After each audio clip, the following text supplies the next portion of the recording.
Maths Method 3 and 4 revision on Chapter 3. We're going to split this into two parts, so this will be part 1 of revising families of functions. As is standard for this series, the questions and examples used are taken from the Cambridge Essential Mathematical Methods 3 and 4 CAS textbook. It's not my intention to infringe copyright, and my apologies if it has. It's just as a resource for my current students to assist in their preparations for their VCE examination. And so let's start this quick gallop through the idea of families and functions. And it's strange, having sat and almost, retaught myself this content, a lot of it is quite sensible, and there are sort of tips and tricks that perhaps we can pick up now.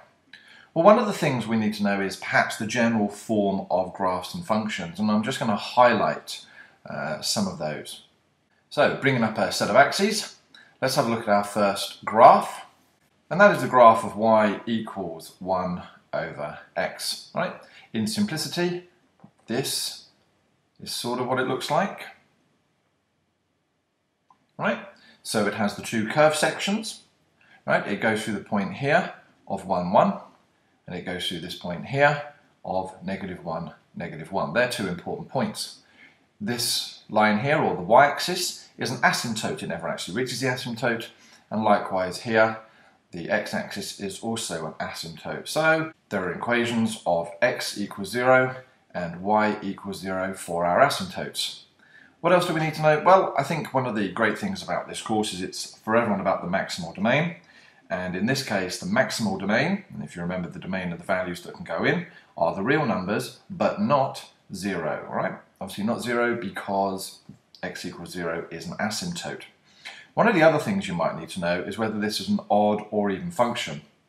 I covered this a little bit in a previous lesson, but just for information, and this did very much come from Wikipedia, veritable confusion that is, just comes back that if you want to know what an odd function is, on the whole, it's a graph that when you rotate it through 180 degrees, it looks exactly the same. So in this situation, because if I was to rotate this 180 degrees, it looks the same, this is an odd function. All right? It looks pretty odd to me. So that's the graph of y equals 1 over x. And in a true math style, thankfully, a lot of the graphs now look the same as that. So if I had the graph of 1 over x cubed, or 1 over x to the 5, they would all look fairly similar. But the graph of 1 over x cubed actually would go steeper. So here, it's actually steeper. It goes through the point 1, 1, and then gets closer and closer, right? So again, it's actually steeper. It goes through that point, and then gets narrower and narrower. Graph drawing on here is shocking. But likewise with x to the 5, it would be steeper still than this, and it would come in. But they always go through the point 1, 1, and -1, -1. So those are the graphs where you would have effectively an odd powered, or if you wanted to write these differently, that would be x to the -1, x to the -3. So a negative odd power would all look very much like that's the family of graphs. The next logical graph to go on, I suppose, would be the graph of y equals 1 over x squared, or that particular family. Again, pretty nice graph. What we'll do is we'll have a go at trying to draw this. Right, it looks very much similar as 1 over x, but in this situation, both parts are in the upper quadrants of my graph.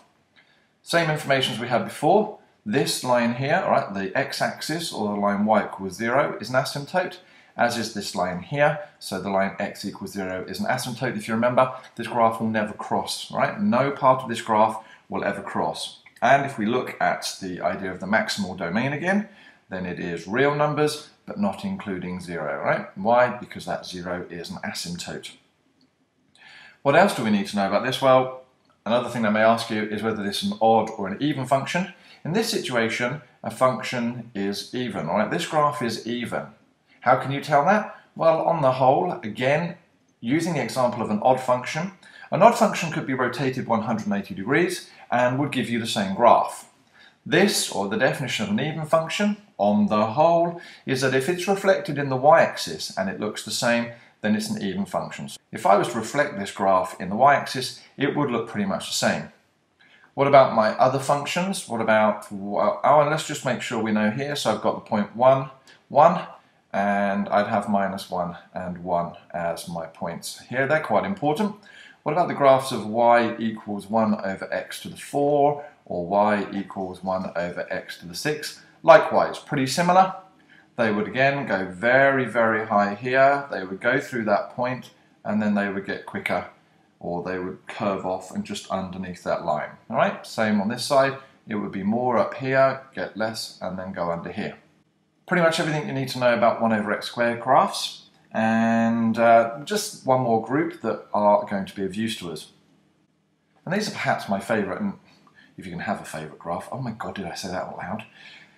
Okie dokie, geek alert, sitting in a room talking to self and now has a favourite curve. Moving on. One of the graphs that perhaps is used a lot, maybe that's what I should have said, was the graph of y equals the root of x. Now again, remember that that's actually got a little 2 there. Root of x, right? So that's the square root of x. What does that look like? It's a beautiful curve that goes pretty much like that, right?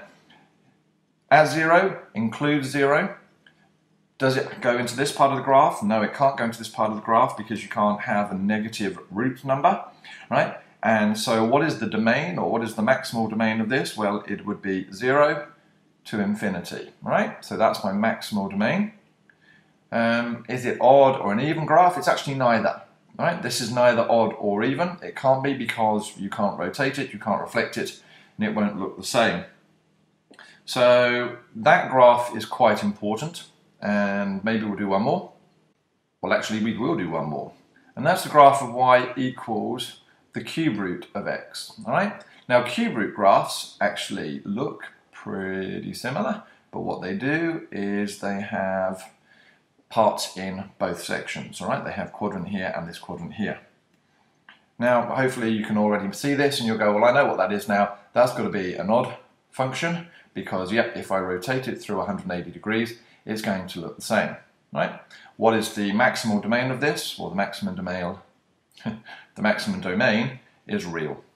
Now, there are obviously other families of graphs, but these are the ones that they tend to use the most in examinations.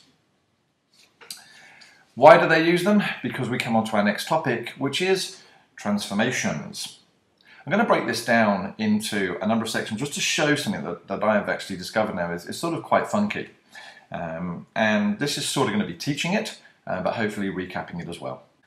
So let's look at the idea of a dilation. Now a dilation, in medical terms, is something I don't even want to think about, thank you very much. But a dilation is effectively a stretch. Oh, there's that word again, stretch. Reminds me of childbirth. Moving on, grim. Okay, so a stretch. Now, when you have a graph, and I'm not going to draw a graph at this moment in time because you should be fairly familiar with graphs.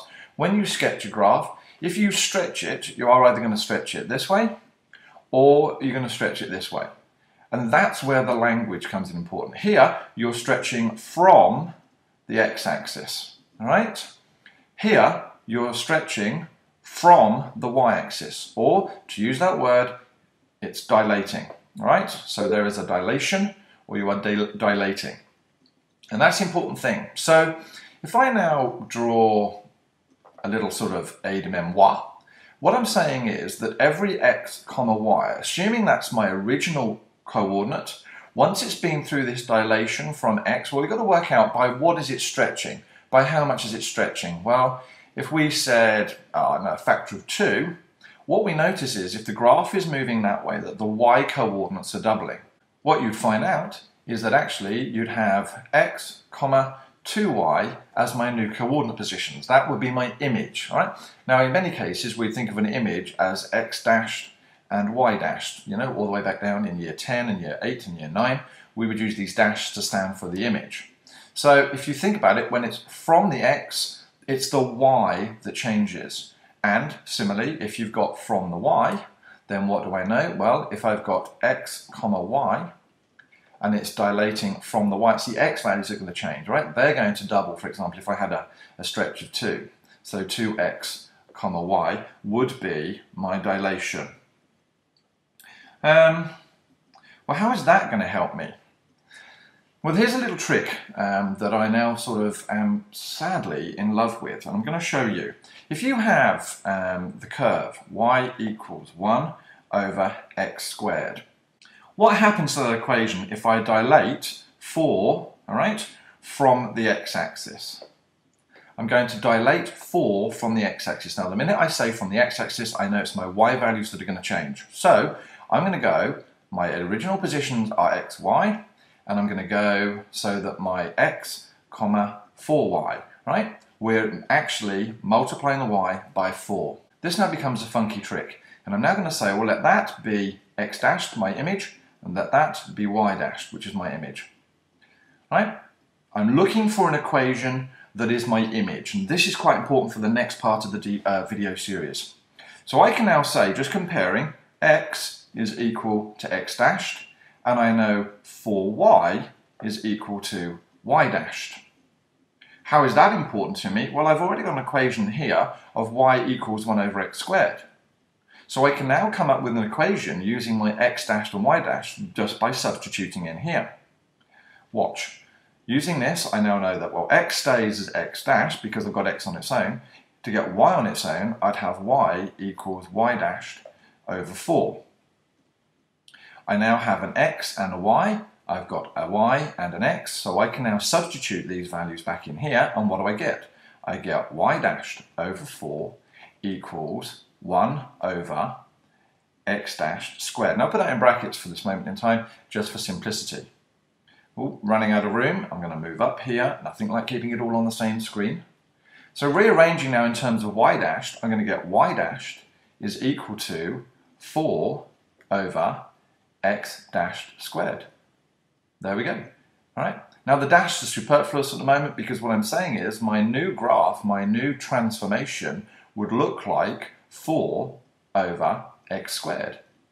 So if I'm going to translate 4 units from the x-axis, this is actually the equation I'm going to end up with, right? If I plotted that into my CAS calculator, or I introduce that, or I sketch that on my CAS calculator, then I would find that this graph here would be stretched by 4 units from the x-axis. Clearing this, let's see what happens if I was to do it 4 from the y-axis. Let's start again. We've got y equals 1 over x squared, and I now want to do 4 from the y-axis. Well, if my original coordinates were x to y, and I'm stretching from the y-axis, it's my x coordinates that are going to change. So I now would have x comma y goes to 4x comma y. Well, this is my image, so I'm going to write that down as x dashed and y dashed, and as I did previously, I'm going to say, well, I now know that 4x becomes equal to x dashed, and I know that y is equal to y dashed. Well, that's fine, because y equals y dashed we can deal with, but I want to get this into terms of x equals, so that becomes x equals x dashed over 4. Remember, the reason we're doing this is we're trying to find an x and a y so that we can substitute it back into our original equation to find my transformed equation. Well, I've got y on its own, x on its own, x on its own, so let's substitute. That becomes y dashed is equal to 1 over, and in brackets, x dashed over 4. Remember, I'm putting it in brackets because I'm taking one letter and putting more 1, and square it. A little bit of algebra, let's just see what happens there. I get x dashed squared over 16, which becomes 16 over x dashed all squared. Or, if we're now happy because y dashed is equal to 16 over x dashed squared, is simply us trying to find our transformed graph, I can now say then that therefore y is equal to 16 over x squared would be a 4-unit dilation from my y-axis. And again, if I use my CAS calculator to sketch that, that's exactly what I would get. Wow. Pretty funky stuff if you look at it. So that's my dilations. There are general rules, and I'll just sort of write those on for completeness. But what it says, if you have a dilation of a units from the x-axis, what you're really doing is you're turning the function of y equals function of x into y equals a. f of x, right? So whatever this dilation is, you can multiply the whole function by, and that is a dilation from the x-axis.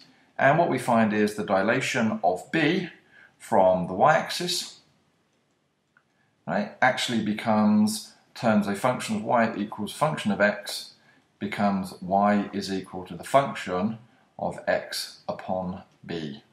B. Right? So, look, I like the general idea, I like formulas like that, but I'm going to show you a little bit later on examples that make life so much easier now, just using the basics that I have shown you. So we've done dilations, let's look at reflections. Well, if we have our graph, our bad axes again, and we reflect something in this line here, right? So if we reflect in the x-axis, what do we notice? Well, hopefully, if you have the point here, 1, 2, and you reflect it, what do I get? I get 1, minus 2. What we notice is, it's the y values that change, or they just become negative. So, writing this in the terms of x, y, that becomes x, minus y, right? So our y values become negative. And what about if we reflect in our y-axis? Well, same thing really, right? Whereas that point will now become over here. What would it become? It would become minus 1, 2. So what we notice is, in this situation, if I'm reflecting in the y-axis, my original coordinate gets mapped onto minus x, y. How does that help us? Well, let's just use our little funky trick that I am now falling more and more in love with. Yeah, I know, I said it again. And we've got the graph of y equals root of x. Now, we already know how that looks, and it probably seems quite trivial to go, well, if I'm reflecting it in the x-axis, I'm pretty sure I know what's going to happen, but we now know that if I'm reflecting that in the x-axis, this is the one that we use, this is the general idea we use. We say that x, y is going to be mapped onto x, minus y. Well, this is x dashed, and this is y dashed. So how do I use that? Well, I know that x now is equal to x dashed from here, just equating these two, and we know that minus y is equal to y dashed. Well, I want to get x on its own and y on its own. Why? Because we're going to substitute it back into our original equation. Well, we already have x on its own, it's equal to x dashed, and we have y is equal to minus y dashed.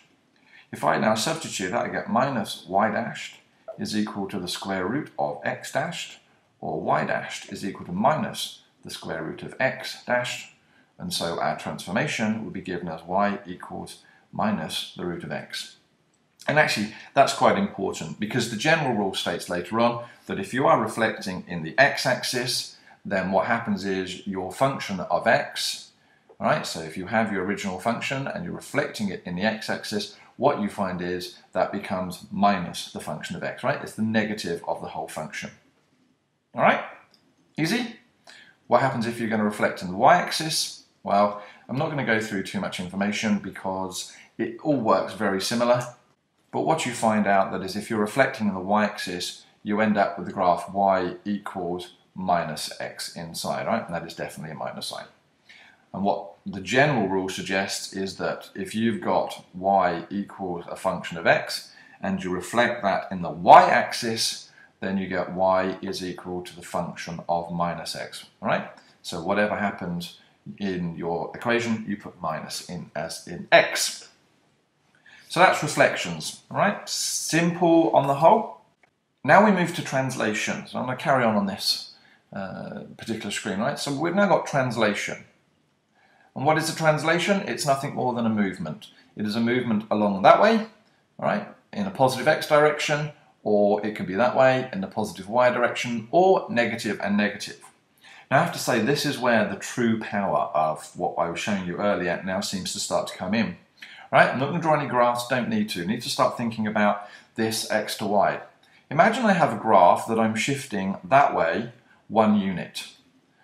What would my map look like? Well, my mapping would go from x to y. What am I doing? I'm moving all my x values 1 over, or I'm adding 1 to my x, right? So there's my translation. There's my image, as it were. What if I was to go 1 unit that way? Well, my x, y would map onto x minus 1, y. And down 3, well, in this case, x, y would map to, x would stay the same, but in this case, my y coordinates would have 3 taken off of them, right? So we can now use this x comma y to help us work out equations of some quite complicated mappings. And I'm going to show you how. Imagine we have the equation y equals the modulus of x, and I want to, translate that 4 units that way and 3 units down, right? Or 4 units into positive x and 3 units down. What is that going to map my original points on? Well, there's my original points, x comma y. What are they going to map onto? Well, my x coordinates are going to have 4 added, and my y are going to have 3 taken off of them. As we've done before, we go back to this idea, well, all right, here is my x dashed, and here is my y dashed. So I get x plus 4 is equal to x dashed, and I get y minus 3 is equal to y dashed. Rearranging so that we can get x equals is x dashed minus 4, and y is equal to y dashed minus 3. Why are we doing this? Remember, we're trying to work out what our equation will be under this transformation. So you get x equals and y equals, and substitute it back into our original equation. Well, that gives y now becomes y dashed minus 3 is equal to the modulus, open modulus. X now becomes x dashed minus 4. And rearranging it to give y dashed equals, I get modulus of x dashed minus 4 plus 3. Or y is equal to the modulus of x minus 4 plus 3. Now, again, you might say, well, that's a lot of working out. I can sort of start to see. And yes, you can. These rules start to make sense because that plus 3 is a vertical shift. Anything that I find is connected to the x, right, tends to do the opposite of what you're expecting. So this minus 4, you might expect it to move forward in the negative x direction, but it doesn't. It moves in the positive x direction. But what I'm trying to show you is the power of this x comma y and building up our translations and just working it out to a new equation, right? It seems relatively foolproof. I'm going to do one more example. What worries me is how excited I'm actually sounding about this, all right? Obviously, I think I understand it. Okay, let's come up with an example. Again, y equals the root of x, and this time I'm going to give you the translations, but I'm going to write it in words. I want to go 6 in the negative x direction. I want a reflection in the y-axis, and I want a dilation factor 2. Now, there is some debate as to which gets done. I'm going to do them in the order of here. I know that some teachers teach Dr. T, which is dilations, reflections, translations. Maybe we'll have that debate a little bit later on. Just worry about the power of this now. So firstly, I've got the idea of x comma y. That's my original point before, so that's going to be a point on that original function.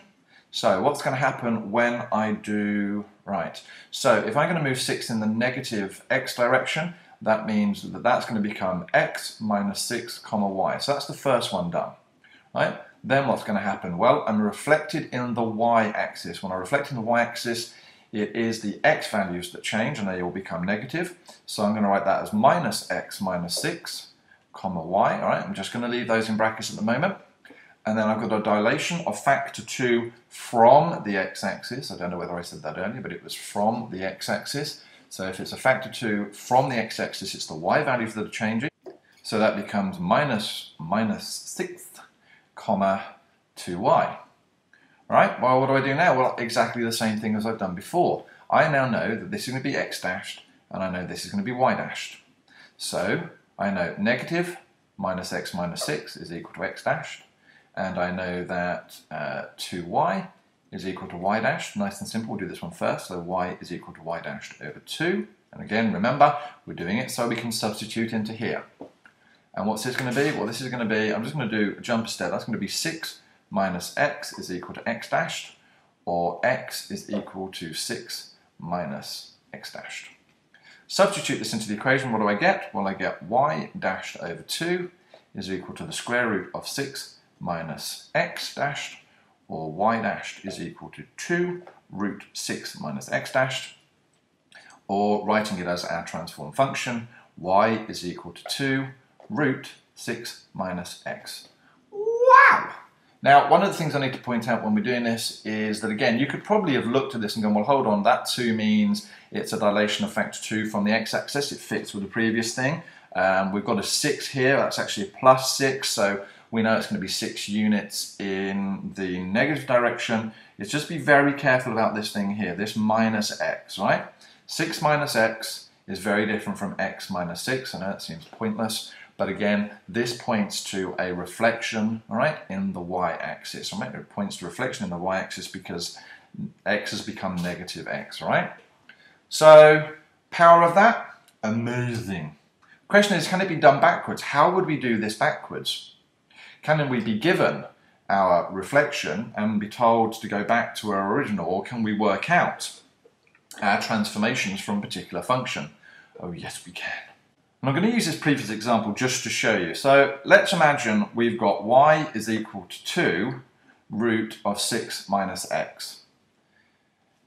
We know that this has something to do with the graph of y equals root of x, right? We know that because it's got the root of x, right? It's got an x under a root sign. So I need to get this graph into roughly the form of y equals root of x, right? Now at the moment that 2 is in the wrong place. So I'm going to say that y over 2 is equal to the root of 6 minus x. Now when I compare this to the graph of y equals root of x, then what I'm now going to say is, well, here is my y dashed, and here is my x dashed. So I know that y dashed is equal to y over 2, and I know that x dashed is equal to 6 minus x. Well, rearranging gives y equals 2 y dashed, and I know that, how do we do this? So we're going to have x is 6 minus x dashed. Now I'm going to just highlight something here because we very rarely have things in this form, all right? So I now know that I want x at the front, so I'm going to move a minus sign out, and that becomes x minus 6 in a set of brackets. And I know we already know the answer, but it's important to have this x at the front. All right, so how do I now help me? Well, remember, we're looking for x comma y, and know that that is going to give me minus x dash minus 6, comma 2y dashed, or more importantly, minus x minus 6, comma 2y. And now looking at this, I can read this as a almost roadmap of translations, transformations, whatever you want to call it. We know here that y has gone to 2y, so that means the y values have been doubled, so that is a factor 2 from the x-axis, all right? So that's a dilation of factor 2, that's the 2. What does the minus sign mean? Well, the minus sign must mean a reflection in the y-axis. And that minus 6 means it's been moved 6 units that way. This is incredibly powerful. One more example, because it's really blown me away. Y equals 4 over x plus 5 minus 3. Now we know that this has something to do with the equation or the graph, family functions, 1 over x, right? Because there's an x on its own and it must be. So I need to rearrange this so that it looks more like the form of y is equal to, or 1 over x. Well, the way to do that is to move the minus 3 over. So you get y plus 3 equals 4 over x plus 5. That 4, I want it to turn into a 1. So y plus 3 divided by 4 is 1 over x plus 5. There you go. So I now know that y dashed must be equal to that, and that's 1 over x dashed. So just comparing, I know that y dashed is equal to y plus 3 over 4, and I know that x dashed must be equal to x plus 5. A little bit of manipulation. I get 4y dashed equals y plus 3, or y is equal to 4y dashed minus 3, and I get x is equal to x dashed minus 5. Right, well there we go. So I now can write my x comma y goes to x dashed minus 5, comma 4y dashed minus 3. Or, getting rid of those dashes, x minus 5, comma 4y minus 3. What does that show me? Well, decoding it tells me the x is going to be moved 5 that way, right? So that's a 5 units shift in the negative x direction. What does that 4 mean? Well, it's changing my y values, so that must mean a factor 4 dilation, or a dilation, or factor 4 from my x-axis, yep. And that minus 3 means the graph has been moved down 3. Now what I'm imagining is you would do your dilation first, there is no reflection, and so I would assume you would then do your translations after that. Again, the order isn't necessarily a topic for this. Right, one more, and summarizing it all together. So if I have a number of graphs, can we now start looking at these families of functions and knowing what it is that they have been done from our standard? Well, let's have a look at x minus 4 plus 5. Well, I know now that's got something to do with the graph of root of x. So x minus 4, that's in the right order because I like that x to be first. So what does it mean? Well, it's with the x, and so it's going to be this graph here. It's going to be moved 4 units that way and 5 units up, because that is my y translation, which is quite exciting. What about y is equal to minus root of x minus 4 minus 5? Right, well, okay, so what does the minus sign outside mean? Well, that must mean it's a reflection in the x-axis, so that's been reflected in the x-axis, and it has been moved 4 units that way, but in this case 5 units down. Ooh. Any more? Yep. What about y is equal to 3 over x minus 2 squared plus 5? Right, well that looks suspiciously like the function family of 1 over x squared. Right, let's see what happens. Well, this 3 here, right, basically is the same as 3 times 1 over x minus 2 squared. So what am I suggesting here? Right, well this is going to be a dilation of 3 units from the x-axis. This minus 2 is inside the brackets, so it means it's going to move 2 that way, and this plus 5 suggests it's going to move 5 that way.